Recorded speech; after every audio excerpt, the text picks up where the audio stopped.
কৃষ্ণ জন্মাষ্টমীর সম্পূর্ণ ফল লাভ করতে হলে রাধাষ্টমী ব্রত অবশ্যই পালন করতে হবে। রাধাষ্টমী ব্রত পালন করলে সব রকমের সুখ, শান্তি, সমৃদ্ধি, বৈভব, ঐশ্বর্য লাভ করা যায়। কেননা রাধারানী হলেন শ্রীকৃষ্ণের প্রাণাধিক প্রিয়, আর রাধাই হলো ভগবান শ্রীকৃষ্ণের সমস্ত শক্তির আধার। দাপর যুগ থেকে কলিযুগে এসেও রাধারানীর নাম সবসময় শ্রীকৃষ্ণের আগে নেওয়া হয়। এ থেকেই বোঝা যায় শ্রীকৃষ্ণের জীবনে রাধারানীর গুরুত্ব ঠিক কতখানি। শাস্ত্রে বলা হয়ে থাকে, আপনি যদি জন্মাষ্টমী উপবাসের সম্পূর্ণ ফল লাভ করতে চান তাহলে আপনাকে অবশ্যই রাধাষ্টমী ব্রত পালন করতে হবে। 2024 সালে 1431 বঙ্গাব্দের রাধাষ্টমী ব্রত পালন করা হবে 11 সেপ্টেম্বর বাংলা 25 ভাদ্র বুধবার। অষ্টমীর তিথি শুরু হবে 10 সেপ্টেম্বর 2024 বাংলা 24 ভাদ্র 1431 মঙ্গলবার সন্ধ্যা 6টা 27 মিনিটে এবং অষ্টমীর তিথি শেষ হবে 11 সেপ্টেম্বর 2024 বাংলা 25 ভাদ্র 1431 বুধবার সন্ধ্যা 6টা 28 মিনিটে। তাই এবছর 11 সেপ্টেম্বর 2024 বাংলা 25 ভাদ্র 1431 বুধবার পালিত হবে রাধাষ্টমীর ব্রত। রাধারানীকে পুজো করার বিশেষ সময় হবে মধ্যাহ্নের সময়, অর্থাৎ দুপুর 12টার পর। দুপুর 12টার পর শ্রী রাধিকা জন্মগ্রহণ করেছিলেন ভূলোকে, তাই এ সময় রাধাষ্টমীর দিন রাধারানীকে পুজো করার বিশেষ মাহাত্ম্য রয়েছে। রাধাষ্টমী ব্রত পালনের সময় হবে 12 সেপ্টেম্বর 2024 বাংলা 26 ভাদ্র 1431 বৃহস্পতিবার সকাল 9টা 31 মিনিটের পর থেকে 10টা 20 মিনিটের মধ্যে। এবার জেনে নিন রাধাষ্টমীর দিন কিভাবে রাধারানীর পুজো করবেন বাড়িতে বসে। রাধাষ্টমীর দিন প্রাতকালে ঘুম থেকে উঠে স্নান করে উপবাস রাখার সংকল্প গ্রহণ করুন।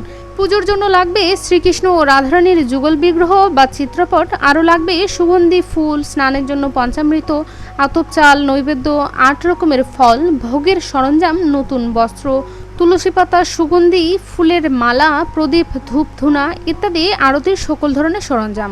রাধাষ্টমীর দিন রাধারানীকে সেবা করার জন্য এই দিন বিশেষভাবে পুজো করার জন্য 8 রকমের ফল অবশ্যই রাখতে হবে। এরপর দুপুরবেলায় অর্থাৎ দুপুর 12টার পর পুজো করতে হবে। রাধারানীর অভিষেকের জন্য একটি কাঠের চৌকি পাততে হবে। এরপর চৌকির ওপর সামান্য গঙ্গা জল দিয়ে শুদ্ধিকরণ করে নিয়ে এতে একটি হলুদ আসন দিতে হবে।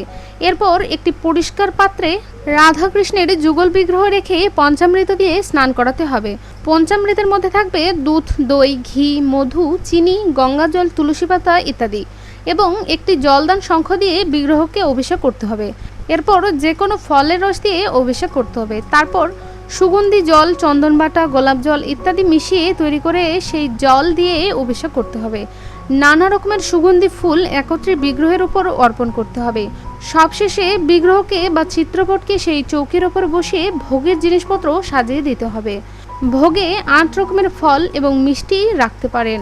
তারপর হাতে তুলসী পাতা ও হলুদ ফুল নিয়ে বিগ্রহের চরণে অর্পণ করুন আর ওম নমো ভগবতে বাসুদেবায় এবং ওম নমো রাধিকায় নমঃ বলে বিগ্রহের চরণে ফুল অর্পণ করুন। এত পাদ্য ধূপং দীপং নৈবেদ্য পানি জলম শ্রী রাধাকৃষ্ণ সমপয়ামি বলে ভোগের দ্রব্যের উপর গঙ্গা জল ও ফুল অর্পণ করুন। এরপর প্রণাম মন্ত্র বলে প্রণাম করবেন। হে কৃষ্ণ করুণা সিন্ধু দীনবন্ধু জগৎপতে গোপীশ গোপিকাকান্ত রাধাকান্ত নমঃস্তুতে। রাধারানী প্রণাম মন্ত্র: তপ্ত কাঞ্চনং গৌরাঙ্গী রাধে বৃন্দাবনেশ্বরী বিশ্বভানু সুতে দেবী প্রণমামি হরিপ্রিয়া। এই ছিল আজকের ভিডিও। ভালো লাগলে একটি লাইক করবেন এবং চ্যানেল সাবস্ক্রাইব করে আমাদের পাশে থাকবেন। রাধে রাধে।